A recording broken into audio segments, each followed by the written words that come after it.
lá, e continuando, então, nosso diálogo franco de hoje com o professor Ézio, que é pesquisador do INPE, professor da Unital, e um dos criadores da urna eletrônica no Brasil, eu quero retomar comentando o seguinte: a rigor, de quem foi a ideia da urna eletrônica? Se é que tem um professor Pardal aí, pelo que o senhor falou, é um grupo. É um grupo, é um grupo. Como é que a coisa explodiu? Como é que eclodiu? Pois é, a partir da ideia que nos chegou Veloso, do ministro Carlos Veloso, que chegou formatada para a gente, para o grupo técnico, houve uma discussão do grupo formado, como que poderíamos fazer, refletir no equipamento a vontade a que eles tinham colocado naquele documento que nos foi encaminhado. Então foi uma ideia coletiva, todo esse grupo que eu te falei. Como disse o senhor há pouco, até nos bastidores, a urna eletrônica é a ponta do iceberg. Pois é. Né? Como é que o senhor, gostaria que o senhor comentasse esse detalhe? Bom destacar isso, porque é o seguinte: às vezes as pessoas atribuem o sucesso do processo eleitoral brasileiro à urna eletrônica, e não. A urna eletrônica é a ponta de um iceberg, que talvez seja o que fica mais visível ao eleitor, porque ele vai ali, vota, tem contato com aquele instrumento. Mas por detrás da urna eletrônica existem 2 milhões de mesários que são... 2 milhões de mesários? 2 milhões de mesários. Existem toda uma equipe técnica, cerca de 10 mil técnicos à disposição da Justiça Eleitoral, todas as equipes dos tribunais regionais eleitorais, do TSE, Exército, Marinha, Aeronáutica, todos à disposição, trabalhando nas Forças Armadas. Ou seja, ninguém se omite nessa hora, porque é uma grande festa e trabalha todo mundo como promotor de uma festa. Uma festa cívica. Uma festa cívica, uma festa da democracia, como dizia o ministro Nery da Silveira, então presidente do TSE. Professor, e na sua opinião, por que o sistema de votação nos Estados Unidos, por exemplo, segundo a nossa ótica, até de leigos, é tão atrasado e no Brasil tão avançado? O que impede os americanos de implantarem, por exemplo, o nosso modelo? Nós tivemos uma eleição presidencial há pouco tempo que em 3 meses não se tinha o resultado final da votação. A gente não tem muito parâmetro de comparação, esse modelo de comparação realmente surge, mas eu não gosto. Os Estados Unidos tem hoje, talvez, os maiores estudiosos no assunto de sistema de votação eletrônica estão lá nos Estados Unidos. Mas não pratica. De ordem prática, o Brasil hoje no mundo, o maior estudo de caso, é o caso mais concreto de implantação do sistema eletrônico de votação. Nós temos uma característica que os Estados Unidos não têm. Os Estados Unidos, cada estado, para ser mais rigoroso, cada condado... Tem uma legislação ele tem uma maneira de fazer a eleição. Pode ser coleta de votos por cédula, pode ser por máquinas eletrônicas, pode ser por máquinas perfuradoras de cartões para leitura posterior. Ou seja, cada condado tem um modo de atuar.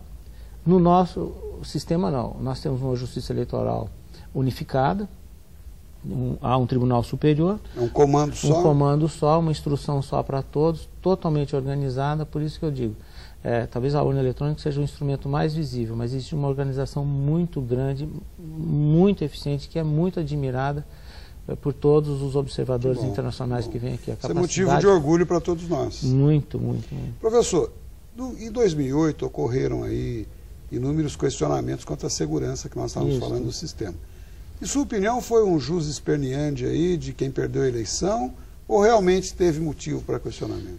Todo o processo eleitoral, não só em 2008, em 2006, 2004, 2002, por conta da fiscalização, que a gente quer mesmo que haja essa fiscalização, quando há alguma suspeita de algum procedimento que não foi correto, algum resultado que não corresponde àquilo que se esperava, o candidato acha que não correspondeu ao que ele esperava, ele tem o direito e deve sim fazer a reclamação para que seja averiguado. A Justiça Eleitoral está verificando essas ocorrências, mas até o momento a gente não conseguiu identificar nada que tivesse acontecido de errado. Por vezes acontecem talvez erros de procedimento das pessoas envolvidas na preparação da urna, mas que isso aí não se reflete no resultado de maneira... Até porque depois, como disse o senhor, pode ocorrer uma leitura posterior que fica tudo gravado. A urna eletrônica permite que você faça depois uma auditoria completa do que aconteceu com ela. Todas as etapas de configuração, tudo o que acontece com relação ao O momento do lacramento, no caso. Tudo direitinho. Você consegue saber o histórico, é tudo registrado em ata, em procedimentos públicos, desde da assinatura do software em Brasília até a hora que esse software é colocado dentro de cada urna eletrônica. Tudo isso. Bom, professor, os senhores estimaram a essa altura o que representa isso de economia para o país? Porque em tempo, em papel, o próprio eleitor, né, perde muito menos tempo. Tem ideia dessa economia? Não havia... O ministro Nelson Jobim, quando presidente do TSE, ele fez um cálculo, eu não tenho de cabeça o valor, até posso mandar para você, o custo por eleitor de uma votação eletrônica. Mas eu não tenho como comparar o processo anterior com o processo... Porque no processo anterior havia a mesma convocação do milhões de mesários, mas havia também a questão do escrutínio, que podia demorar 1, 2, 3 dias com ginásio de esportes e pessoas de alto nível mobilizadas. Eram contadores, funcionários públicos e pessoas que tinham conhecimento de contabilidade. Então, até meu pai mesmo, que era funcionário da Secretaria da Fazenda, via de regra, trabalhava em todas as eleições. O pessoal do sistema bancário... Isso tudo acabou, é muito rápido. 5h30 da tarde a gente já começa a ter... Quem tiver que morrer do coração já morre até às 6 da tarde. É uma observação interessante do senhor, que porque não entre tem mais outras coisas economiza estresse, né? Não tem mais emoção. O candidato que ficava lá esperando, agora logo ele já tem. É muito rápido. Se eu posso dizer para você, caso eu acompanhe as eleições em Brasília, né? Fico junto da equipe técnica para dar suporte e é uma coisa...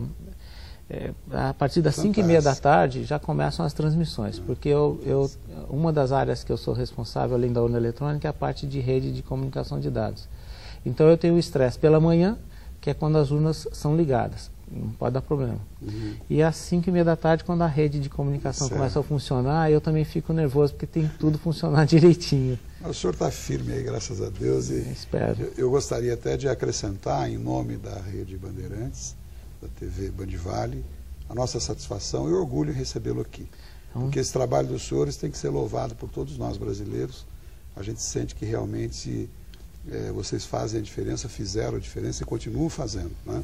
Hoje esse processo é reconhecido, não só no país, como fora do país, e esse espaço está sempre aberto para os senhores. Muito obrigado. Eu agradeço o convite da Rede Bandeirantes, sempre esteve acompanhando todo o processo, divulgando todo o processo. E espero que essa nossa entrevista, esse bate-papo foi super agradável, sirva de incentivo também para engenheiros, novos pesquisadores e para as pessoas investirem nisso aí, que a gente precisa de muita gente entendendo de sistemas eletrônicos de votação, segurança de votação, estudando bastante para a gente estar sempre na frente. Sem dúvida. E o Diálogo Franco se sente honrado realmente. E parabéns mais uma vez ao senhor e à sua equipe pelo brilhantismo, pela dedicação acima de tudo. E a gente sente, como eu disse, muito orgulho de ter essa equipe aí à frente desse processo. Muito obrigado. Muito obrigado, professor. Eu quero agradecer mais uma vez a audiência, aos nossos telespectadores, e dizer que no próximo domingo, no mesmo horário, estaremos aqui no Diálogo Franco. Até lá.